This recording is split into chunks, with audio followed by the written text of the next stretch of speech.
Sa lansangan ng Maynila, tubig ay umaapaw. Mga bahay-bahay basa, mga tao'y naghihirap na. Sinabi nilang proyekto'y tapos na, pera'y inilaan na. Ngunit bakit pa rin tayo'y binabahat nagdadapa? Sa Senado'y nagtitipon, blue ribbon ng komite tungkol sa anomalya, dapat nang linisin. Ngunit ang boses ng mga pinuno para sa salarin, walang kasalanan sabi nila, pero bayan ay nadadamay na rin. Bantay-bantay sa bahagi ng pera ng bayan, bakit pinagtatanggol ang may sala sa harapan? Mga ilog at estero'y dapat na ayusin, hindi pamili ng yaman o pampakapangyarihan. Bantay-bantay sa mga salita't pangako, baka hindi mawawala kung tapat hindi gawin mo. Bayan ang nagbabayad, luhat pagod ang kapalit, kailan mo matitigil ang ganitong pagkukulwanan?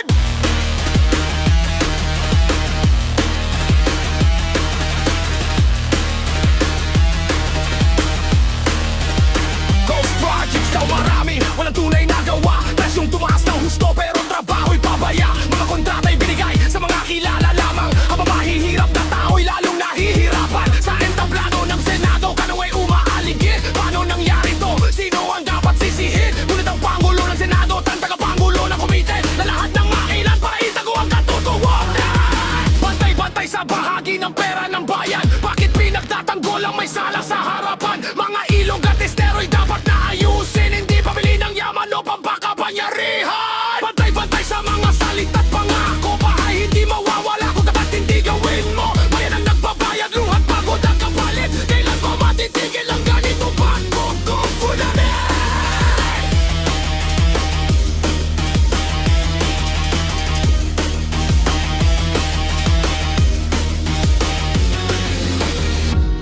Hindi tayo bulang naririnig at nakikita natin. Ang makasinungalingan, ang pagkiling sa mga may kapangyarihan, kailangan ng katarungan, hindi pabihirang biro. Bayan ang umaasa, sa inyo na namumuna!